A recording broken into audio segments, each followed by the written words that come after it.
Hi, I'm Chris Turnbull and I'm going to be here answering a few questions. I have a friend who's joining me. Hello!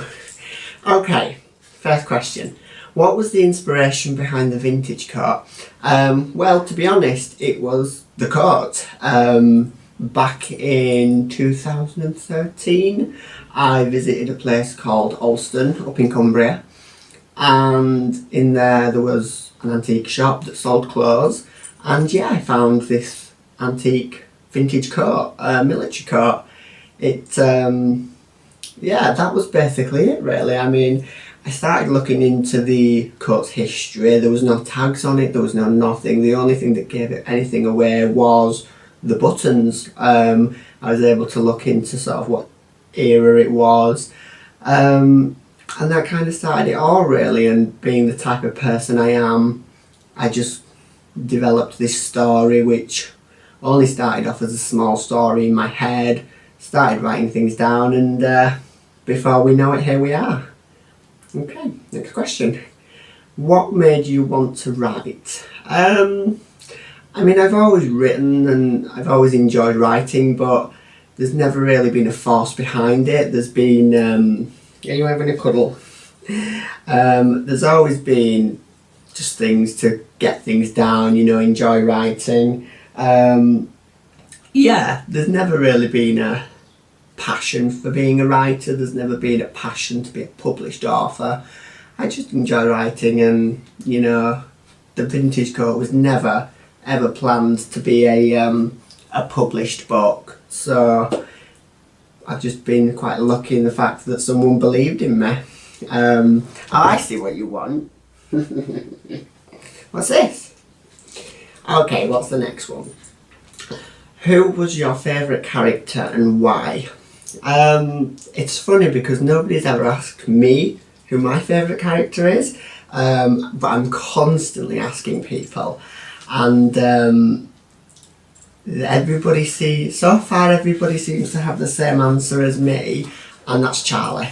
I really like Charlie. He's the best friend in it all. He comes across a bit cheeky chappy. He seems like the type of person you'd happily go for a drink with.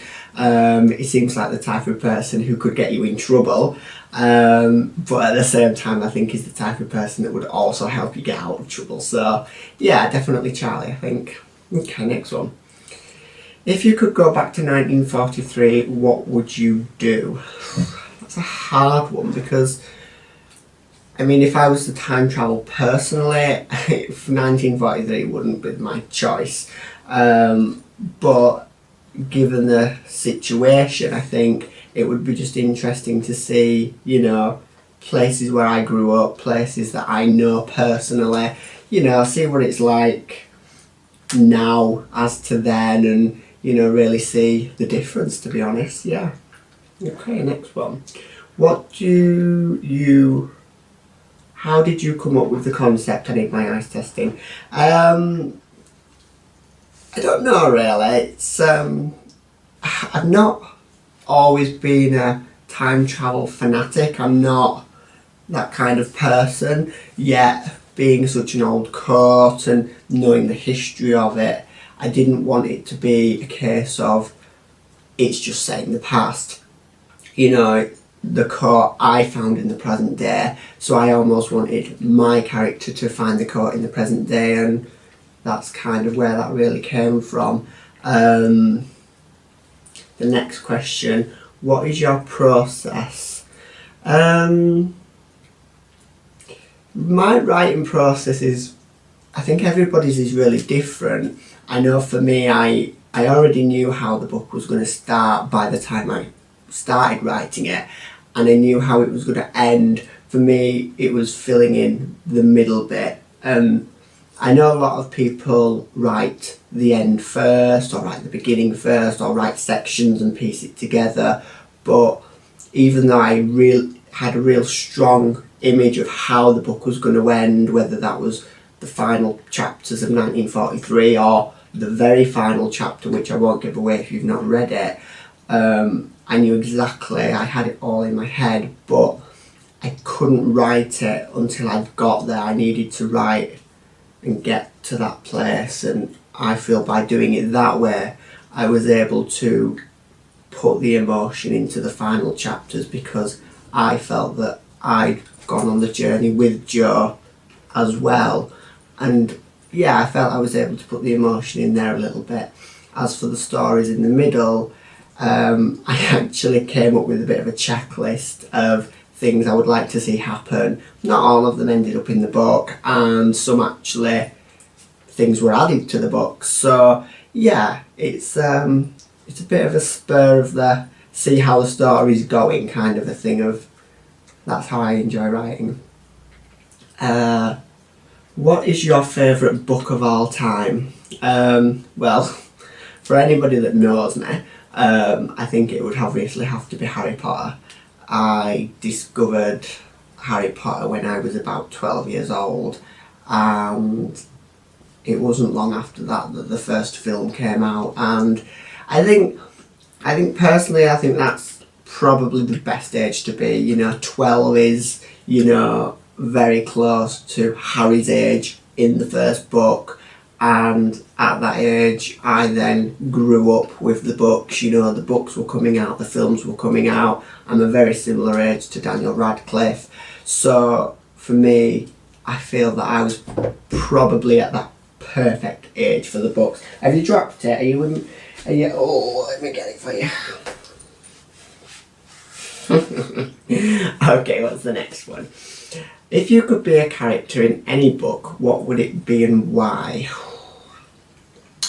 That's a tough one, because there's so many books out there. I think if it was going to be something, it would be something a little bit period, a bit oldie worldy. I think I do enjoy, you know, looking into the past. I do enjoy all that kind of a thing. I know one of my favourite books growing up was The Railway Children, and again I think that's because it is set in Yorkshire, which is where I'm from, if you don't get the accent, but at the same time it's, you know, it's in the countryside. You've got your you know, the railway and whatnot, and you know, there's a little boy in there, I think he's called Peter. He's got two older sisters. I don't think I would actually enjoy that part of it, but but apart from that, yeah, I think maybe Peter from The Railway Children, let's say that. Okay, final question. What is your next project? I'm actually working on a few things at the moment. Have you dropped it again? Are you hogging the limelight? Are you hogging the limelight? Are you gonna tell them what I'm up to next? Are you co-author? You look tired. What am I working on at the minute? I'm actually working on another time travel story at the moment. It's completely different to the Vintage Co. It's got no connections whatsoever. It's not a sequel for those people that tell me to write a sequel. So I'm really enjoying playing with that at the moment. And the other thing, which is a lot further on than I thought it was when I looked at it the other day, is a book set in Whitby. If you don't know Whitby, Whitby is a sort of fishing harbour on the North Yorkshire coast. One of its claims to fame is that Bram Stoker wrote a section of Dracula there. And ever since Whitby has become quite influenced by Dracula. The Goths have festivals there. Go down them. And yeah, so it's quite a dramatic place. It's a beautiful place, and I am really inspired by places of such, you know, beauty and characteristics. So it's the perfect setting for a book.